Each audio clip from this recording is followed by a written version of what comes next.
The first time Isabella dared me to wear heels, I thought she was joking. We were on our third margarita at a rooftop by the city lights, making everything seem softer and more dangerous.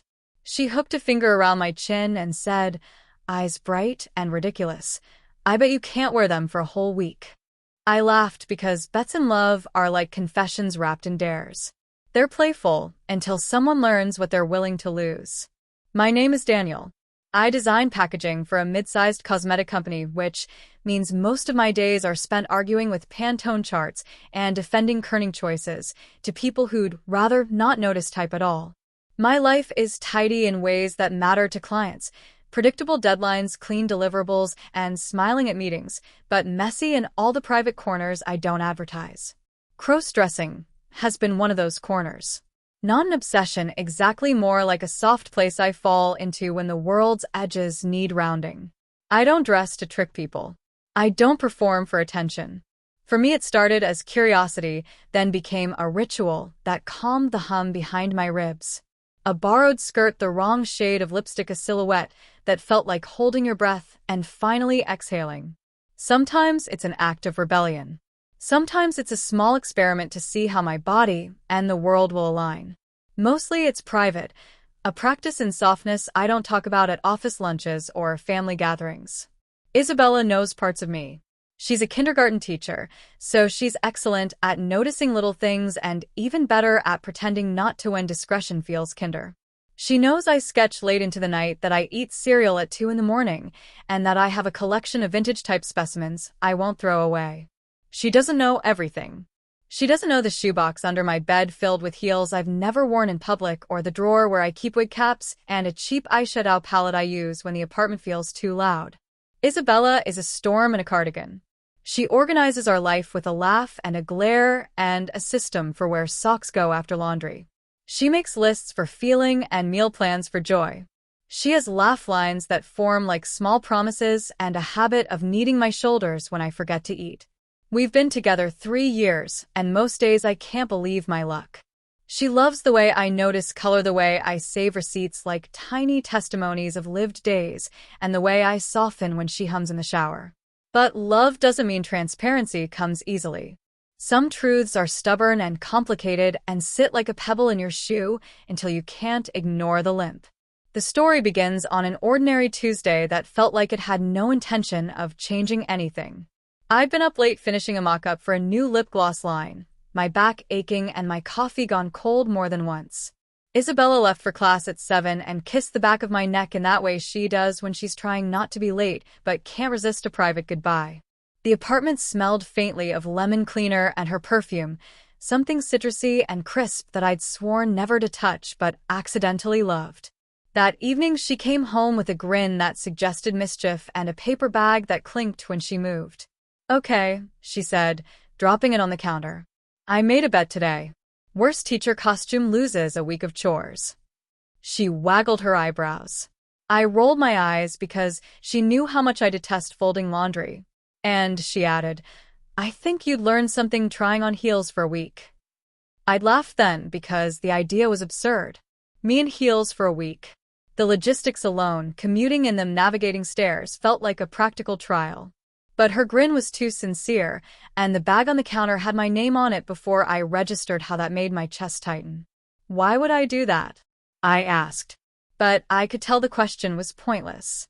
She'd already decided the world needed a little chaos, and I was her chosen volunteer. "It's good for you," she said simply. "You always play safe. I want to see you try something that makes you wobble a bit." There's a kind of love that nudges you, not because it wants to expose you, but because it thinks you deserve more texture. She wanted me to wobble, and maybe to see the part of me that didn't hide from softness. That sounded romantic on paper, terrifying in practice. I dug the heels out of the paper bag later that night. They were modest, black patent with a narrow heel but not absurd. When I held them, my palms went clammy. They were heavier than I expected. The first time I slipped my foot into them at home, the world tilted just a little, like stepping onto the deck of a ship. My ankles whispered the newness of it. Standing up, I felt a small, ridiculous thrill. My posture changed a fraction, my shoulders opened, and something behind my sternum unclenched. I told myself it would be practical. I told myself it was a bet, and that I could win laundry privileges. But as the days stacked one on top of another, the experiment morphed into a pressure test of who I was.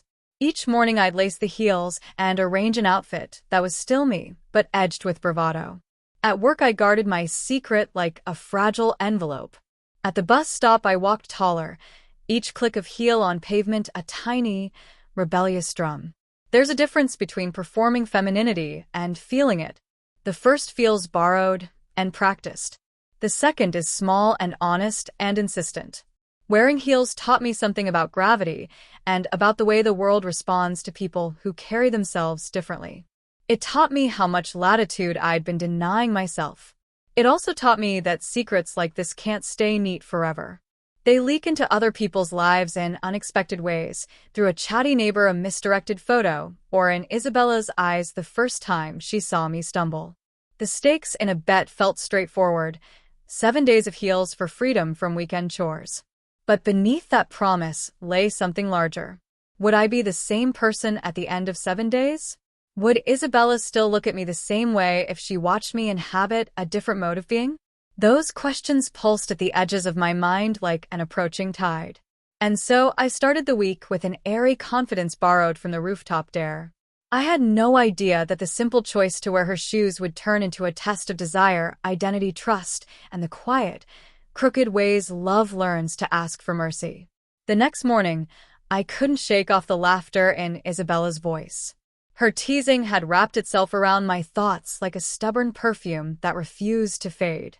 "Come on, Jason," she had said last night, lying across the bed in her satin robe, her eyes glinting with mischief. "Just 1 week in heels. You think you could survive that?" At the time, it sounded ridiculous, like one of those harmless couple games she liked to invent. I laughed it off, confident in my masculine defiance. But Isabella never let things stay harmless for long. When I came downstairs that morning, a pink box was sitting on the dining table, tied with a black ribbon. My name, Jason, was written on top in her looping handwriting.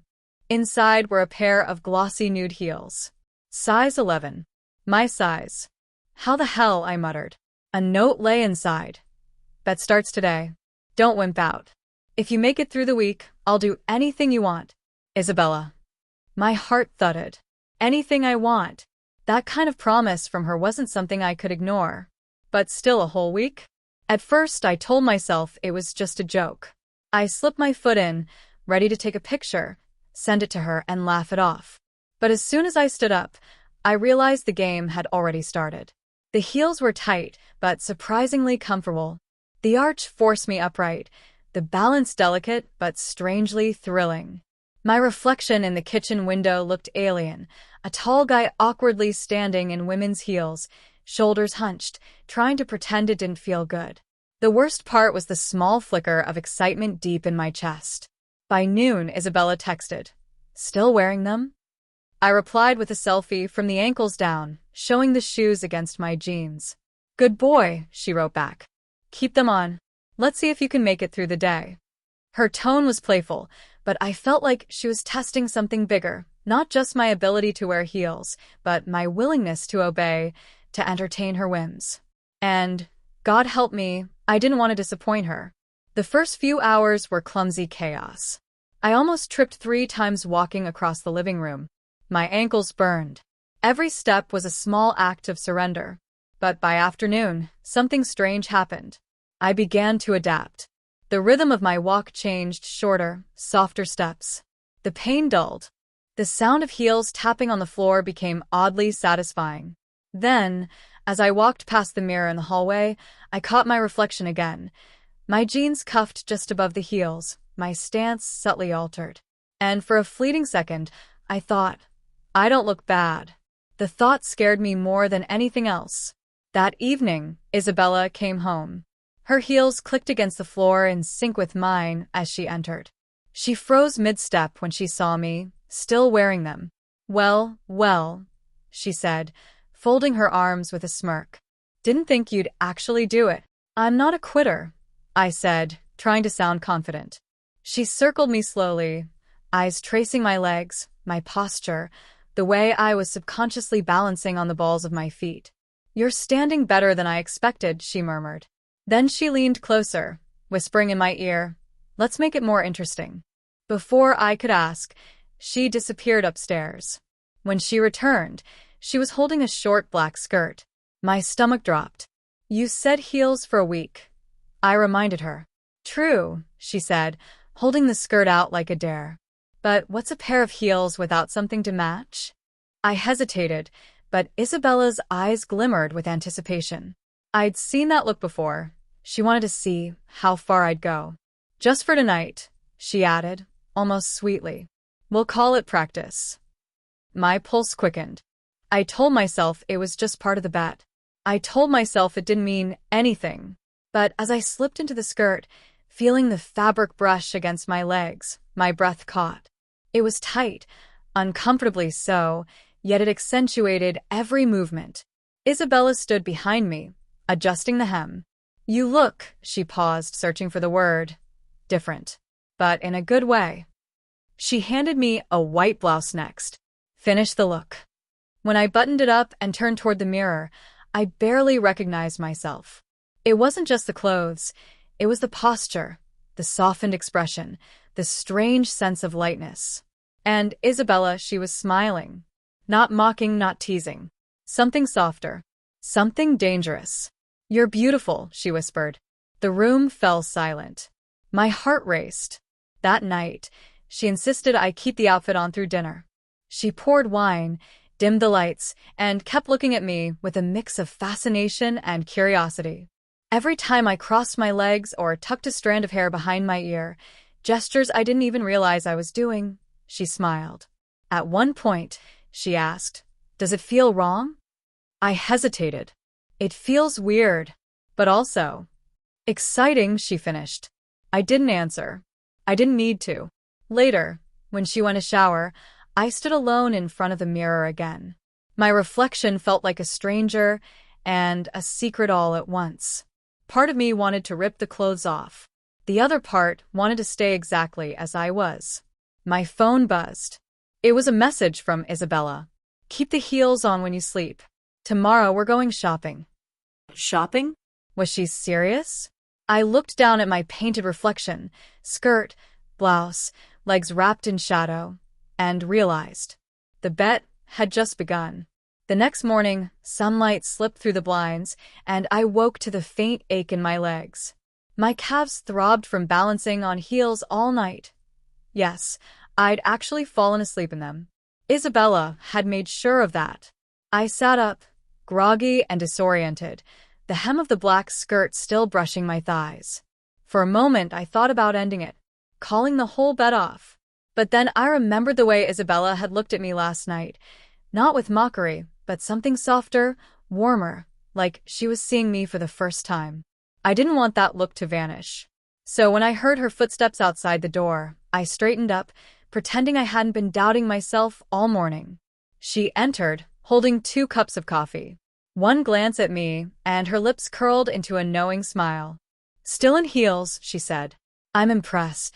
I gave her a weak grin. "I don't quit halfway." "That's what I like to hear." She handed me the cup and then added casually, "Get ready. We're going shopping."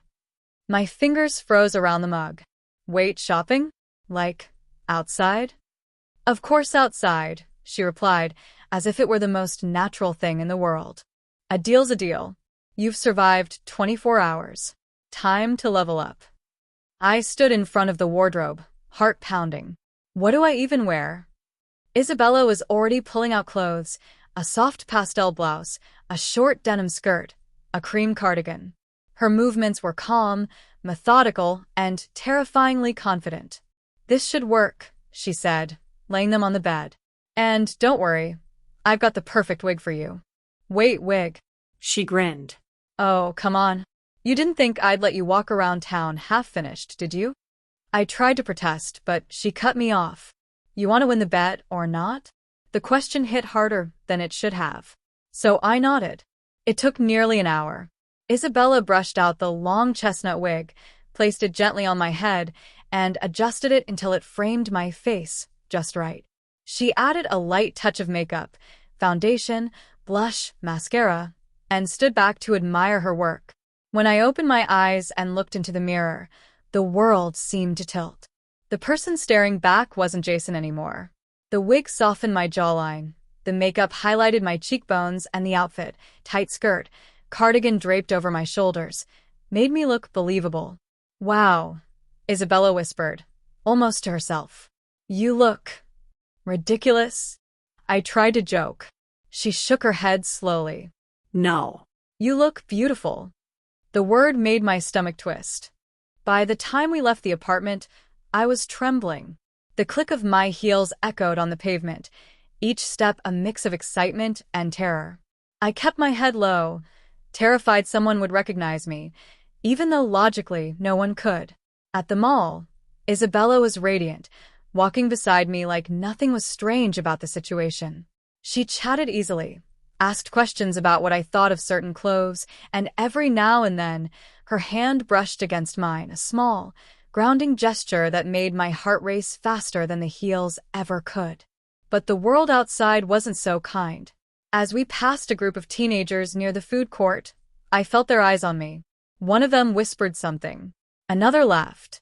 My throat went dry. I wanted to disappear. Isabella leaned closer, her voice low and firm. "Don't look down. Walk like you belong. They only stare when you act like you don't." Something in her tone, part challenge, part comfort, gave me strength. So I lifted my chin and walked. Each click of the heels against the tiled floor became a heartbeat. At one store, Isabella picked out a red dress and held it against me. "Try this." In public. I hissed. "Changing rooms exist for a reason," she said with a smirk. Inside the fitting room, I hesitated before slipping out of the denim skirt and into the dress. It hugged my body in all the wrong and right places. The fabric was soft, the neckline daring. When I turned toward the mirror, the transformation hit me again. I looked like someone else. Someone confident. Someone free. Then I heard Isabella's voice through the door. "Let me see." I hesitated, then stepped out. Her eyes widened, not with laughter, but admiration. "Jason," she breathed. "You're stunning." I blushed hard, unable to meet her gaze. "Stop it." "I mean it," she said, stepping closer. "If I didn't know you, I'd think you were." She paused, her voice dropping to a whisper. "A real woman." The words sent a shiver down my spine. We spent the next few hours shopping, laughing, and, to my shock, blending in. People smiled at us. A shop assistant complimented my outfit. For the first time, I felt like I wasn't pretending. But just as I was beginning to relax, everything fell apart. As we were leaving a cafe, a familiar voice called out, "Jason." I froze. Turning around, I saw Ryan, my coworker, the last person I wanted to see. His eyes were wide, confusion mixing with disbelief as he looked me up and down. I stammered, searching for words. Isabella, ever quick, stepped forward with a confident smile. "Oh, hi. I think you've mistaken her for someone else. This is Jessica." Ryan blinked. "Jessica?" I nodded awkwardly, voice trembling. "Why, yeah, Jessica." He frowned, clearly unconvinced. "You look familiar." I forced a laugh. People say that a lot. We exchanged a few more awkward sentences before he finally left, still glancing back over his shoulder. As soon as he disappeared, I exhaled shakily. My knees nearly gave out. Isabella grinned. "You handled that perfectly." "That was horrifying," I hissed. "Maybe," she said softly, "but you didn't break character." That means something. That night, back home, I collapsed onto the couch, exhausted. The red dress still clung to me. Isabella sat beside me, eyes lingering longer than usual. "Tell me something," she said. "When you were out there, when people saw you as her, how did it feel?" I hesitated. The truth hovered on my tongue. "Liberating," I finally whispered. She smiled faintly. I knew it. Before I could ask what she meant, she leaned in, brushing a strand of hair from my face. Her fingers lingered. "You don't have to hide, you know. Not from me." My breath caught. You think I like this?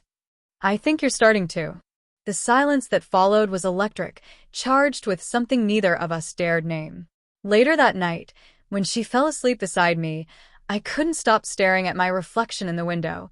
The wig slightly askew, the smudged lipstick, the faint pink of the heels glinting under the moonlight. Part of me wanted to take it all off. The other part wanted to never go back. Then my phone buzzed. A new message. It was from Ryan. Hey, weird question, are you free to talk? I swear I saw you today. You looked different. My blood turned to ice. He knew. Or, at least, he suspected. I looked over at Isabella, asleep and peaceful, then back at the message. My thumb hovered over the screen. If I replied, everything could unravel. If I didn't, it might get worse. I felt trapped between two worlds, Jason and Jessica, both demanding to be real. The message from Ryan wouldn't stop haunting me. Even after I turned the screen off, his words pulsed in my mind like an echo I couldn't silence. I swear I saw you today. You looked different. Different. The one word I'd spent my whole life avoiding. I sat there in the dark, the moonlight cutting pale lines across the floor, the faint creak of my heels still reminding me who I had become for the week, and maybe beyond. Isabella slept beside me, curled under the blanket, her face peaceful and unguarded. I could lie. I could delete the message and pretend it never came. But Ryan wasn't stupid. He'd recognized something. Maybe the way I moved. The eyes. The shape of my jaw. Whatever it was, he'd seen through the illusion. My fingers trembled as I typed. Hey, can we talk tomorrow? I stared at the screen for a long moment before pressing send. The next morning, I woke to find Isabella already up, humming softly in the kitchen. She wore one of her oversized shirts, the kind that hung loose around her thighs. She looked happy. But the second she saw my expression, her smile faltered. What's wrong? I hesitated. It's Ryan. He messaged me. I think he knows. Her eyes darkened slightly. Knows what exactly? That he saw me. As Jessica. A pause. Then, slowly, Isabella crossed her arms. Did you reply? I told him we'd talk tomorrow. She exhaled sharply. Jason, do you have any idea what that could mean? If he tells anyone. I know. I snapped, louder than I meant to. But what was I supposed to do? Ignore it and make him even more suspicious? Her tone softened. I just don't want you to get hurt. I looked at her, the woman who had started this as a joke, a harmless bet, and realized how much she'd changed too. She wasn't mocking anymore. She was worried. That night, I met Ryan at the cafe near our office. I dressed as Jason, trying to look as normal as possible, but the moment I saw him, I knew it was useless. He kept staring at me, studying my face. Finally, he said, Jason, that girl I saw yesterday. That was you, wasn't it? My throat tightened. Why would you think that? He laughed softly. Because I've known you for years. I'd recognize you anywhere, even if you were wearing heels. There was no accusation in his voice, just curiosity. I don't know what to say, I muttered. He leaned forward. You don't have to say anything. Look, man, I'm not judging you. I just didn't expect it. Something inside me cracked at that, the tension, the fear, all of it. It was a bet, I said finally. Isabella dared me to wear heels for a week. It got out of hand. Ryan chuckled. Some bet. You looked comfortable, though. Like it wasn't your first time. I froze. He smiled faintly. Hey, I get it. Everyone's got something they hide. Just be careful. People talk. When he left, I sat there for a long time, staring into my untouched coffee. His words lingered. People talk. When I got home, Isabella was pacing the living room, her phone in her hand. Where were you? She demanded. I tried calling. I met him. It's fine. He knows, but he won't say anything. She didn't look relieved. If anything, she looked angry. You shouldn't have gone alone, she said. You should have told me. I'm not a kid, Isabella. I can handle a conversation. She stepped closer. You don't get it, do you? This isn't a game anymore. You've been wearing those heels, those clothes, that identity, and now people are starting to notice. What happens when someone else sees? When your boss does? I'll deal with it, I said quietly. Will you? She asked, voice trembling now. Because it feels like you're starting to like it. And that scares me. Her words hit me harder than I expected. Because she was right. That night, I sat on the edge of the bed, staring at the heels lined up neatly by the mirror. They gleamed under the faint light, beautiful, fragile, and dangerous. I reached for one, running my fingers over the smooth leather, the narrow arch. My reflection in the mirror shifted, Jason staring at Jessica, two versions of myself colliding. And then I heard Isabella's voice from behind me. Jason, what are you doing? I froze, the heels still in my hand. I don't know, I whispered. She walked closer, her reflection appearing beside mine. Maybe you do. There was no anger now, just sadness and confusion. She reached out, brushing her fingers against my shoulder. If this is who you are, I want to understand. But you have to be honest with me, with yourself. Her touch lingered, soft, trembling, before she turned and walked out of the room. The door clicked shut behind her. I stared at the mirror again, heart pounding, and for the first time, I didn't know which reflection I wanted to see staring back. A soft ping broke the silence. My phone again. Another message. This time, not from Ryan. It was from an unknown number. You looked beautiful today, Jessica.